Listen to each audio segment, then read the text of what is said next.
When a document written in 1337 quietly rewrites the present, it does not do so with ceremony or confrontation.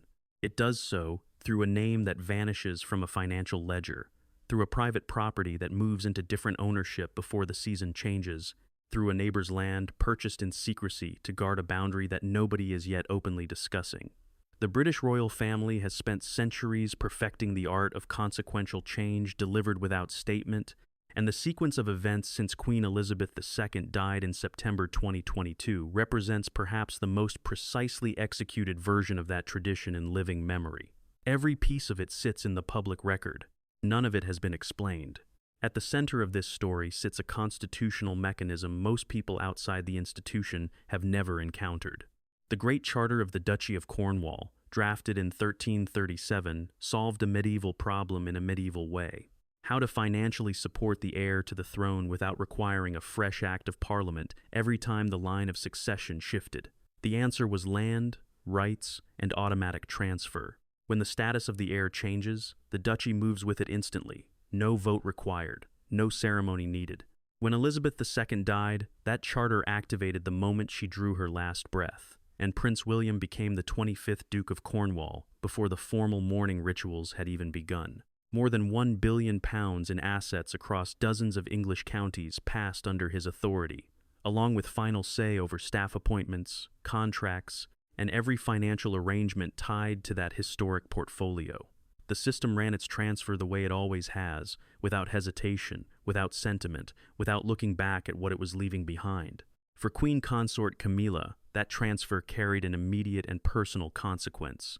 Her sister, Annabelle Elliot, had worked as chief designer for duchy properties for nearly 18 years, shaping interiors and overseeing design briefs across duchy estates in Cornwall, the Isles of Scilly, and Wales. Her name appeared in official duchy accounts year after year, with payments sometimes exceeding £100,000 in a single financial cycle.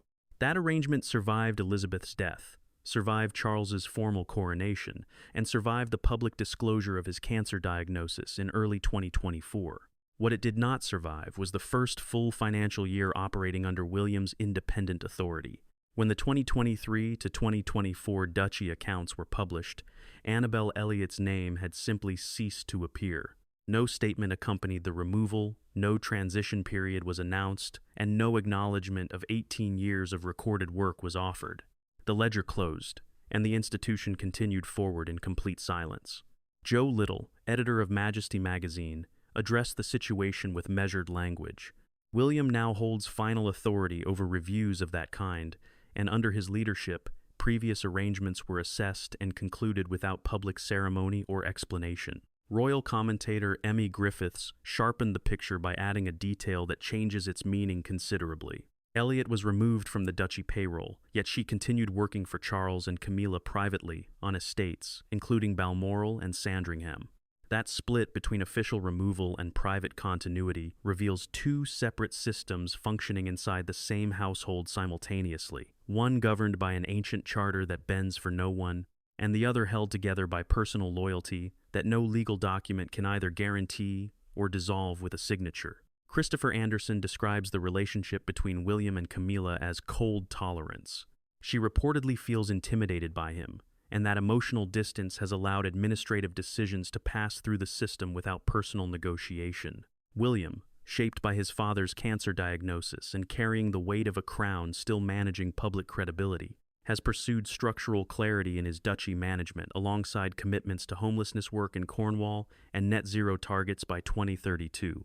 His approach is efficient and deliberate, but it operates with emotional sparseness, and those affected by its decisions rarely receive direct acknowledgement of what changed, why it changed, or what precedent it establishes going forward. The duchy's reach extends beyond staff lists and design contracts. It touches residences, funding structures, and the constitutional framework defining Camilla's formal public role. Clarence House, where she currently resides, along with the financial provisions tied to her duties through the sovereign grant, now sit within the sphere of discretion that the 1,337 charter places entirely in William's hands. None of this required confrontation or visible debate. The structure did the work on its own, and the people inside it found themselves operating inside a different arrangement than the one they had maintained for 2 decades, without anyone formally announcing the change. Ray Mill House in Wiltshire has served as Camilla's most personal anchor since she purchased it in 1996 for £850,000, during the difficult years following her divorce from Andrew Parker Bowles. The property, with its gardens, stables, and rural distance from London, gave her a private space that sat entirely outside royal structures and institutional control. By early 2026, land registry records showed Ray Mill transferring out of her sole name into a family arrangement managed through Harry Lopes and Jake Irwin, acting on behalf of Laura Lopes and Tom Parker Bowles. Those close to Camilla described it as straightforward estate planning. The timing, however, placed it directly alongside the Duchy payroll changes and the growing institutional clarity about what William's authority now encompassed, making it difficult to read the move as a coincidence, untouched by the wider pattern forming around it. In 2025, King Charles spent approximately £3.75 million from his private funds to acquire the neighboring property, known as the Old Mill, positioned directly beside her retreat. That purchase was routed through Frieza Nominees Limited, connected to the transaction through James Chalmers, keeper of the Privy Purse. The motivation was defensive and specific. Had that adjacent land been developed into a hotel or wedding venue, the private character of Camilla's Wiltshire retreat would have been permanently broken. That decision exposes something important about the real structure of her security even today. A property she owns outright, with no institutional strings attached on paper, still required the financial reach of the reigning monarch to protect its edges from outside encroachment. That reality connects directly to what happens when Charles is no longer the sovereign. Under established royal convention, the title of Queen Consort belongs to the wife of the reigning king.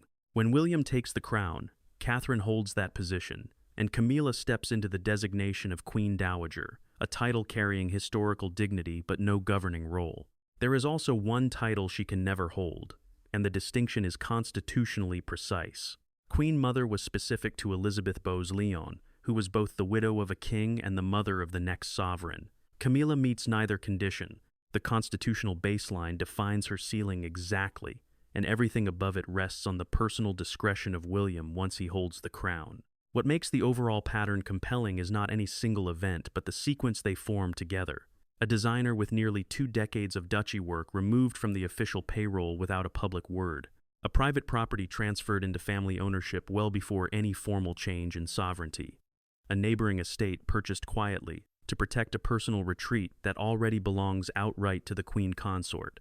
3 movements in the same direction, each individually defensible, but collectively pointing toward a woman who understands precisely what the institution is doing and has begun organizing her private world accordingly, ahead of the moment when the crown changes hands and the protections she currently relies on become dependent entirely on another person's judgment. The British monarchy has never announced its internal reshaping. Power moves here through paperwork, through charter mechanisms centuries old, through the quiet disappearance of a name from a published account that almost no one outside the institution reads carefully.